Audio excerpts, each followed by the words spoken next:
Cava is a fast-growing, fast-casual restaurant chain that's generating significant interest from investors. But is the stock overvalued? That's the question I'm going to answer in this video after looking at the company's important financial metrics like revenue, profit, and cash flow. Then I'll determine if the stock is overvalued compared to what investors are getting for their investment. Let's take a look. I want to thank the Motley Fool for sponsoring this video. Visit fool.com/parkev for the 10 best stocks to buy now. So the company has demonstrated excellent revenue growth in the last couple of years, jumping to 913 million in revenue, up from around 500 million in revenue to begin 2023. And for a restaurant company to demonstrate this kind of growth, it's more impressive than for a tech company to demonstrate this kind of growth because these are actual meals that are being delivered to each and every customer to generate this revenue. It's not like a software or content that customers can buy and the company doesn't have to produce with each customer. This is very capital intensive and labor intensive to generate this kind of growth and more challenging than growing in other types of categories.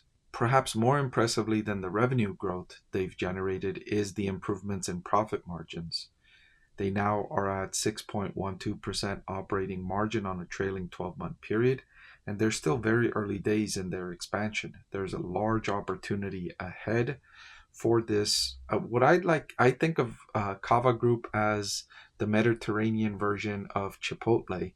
They have a similar ordering style, similar restaurant build, and the prices are also similar to Chipotle, although a little more expensive. In my area, right? In my area, prices in Los Angeles, prices are more expensive than most other places. You have the surcharge for having the privilege of living in Los Angeles and having to pay higher wages, etc. So prices are higher in Los Angeles. So if your prices are different, it's on a city by city basis.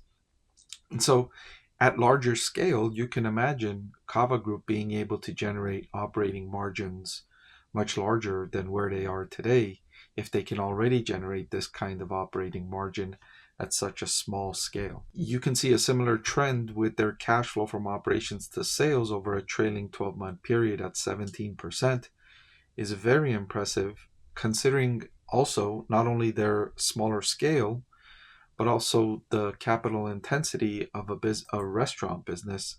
Like I mentioned, each new meal has to be created and served to each new customer. Those are cost of goods sold. You need to pay for that inventory, the materials to make those meals to deliver to customers. On top of that, if you want to add new locations or you want to expand to new markets, new cities, new counties, you need to build out the location, and that's capital intensive. And so even after accounting for that type of investment in the early stages of growth, they've managed to still generate healthy cash flow from operations to sales at 17%. And it can go back to the pricing as well.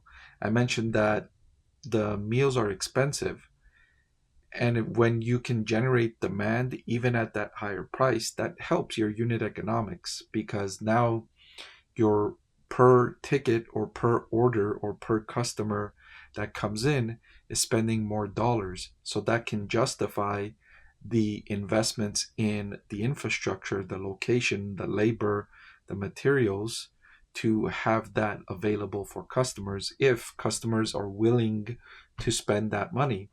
Most businesses are afraid to price their products at this level of a premium to the competition because they're afraid that customers are going to go to their rivals because the rivals have lower prices, which I'm not a fan of that business model. I'm not a fan of the business model of competing on price. Price is the easiest thing to control as an entrepreneur or as a business owner or as a manager, a CEO.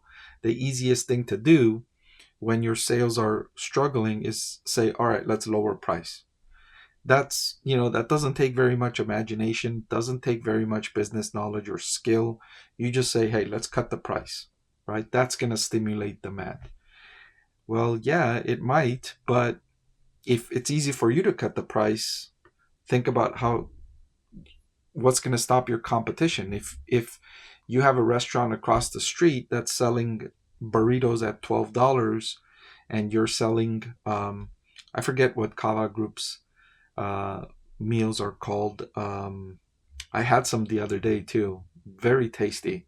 I forget what they're called though.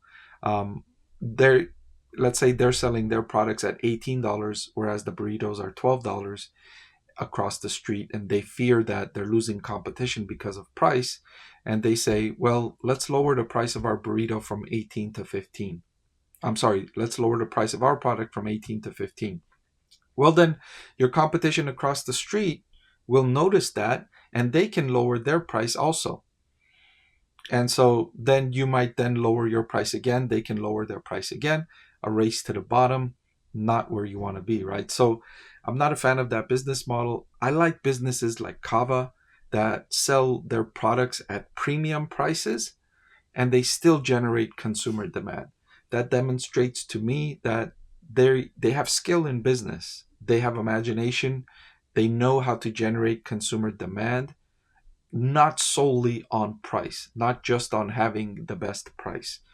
They focus quality, distribution, location, marketing, service. There's so many other ways to serve your customers instead of just focusing on price. And those are the businesses that I'm generally more attracted to, businesses that can generate strong consumer demand without just having the lowest price. Cava Group definitely demonstrates that to me, and that's a big plus for Cava investors. And the return on invested capital number is also growing nicely and positive 9.2%. And for capital intensive businesses like Cava Group that require investments in every new location, the return on invested capital number is important. And it's good to see that even in these early days, it's already growing nicely.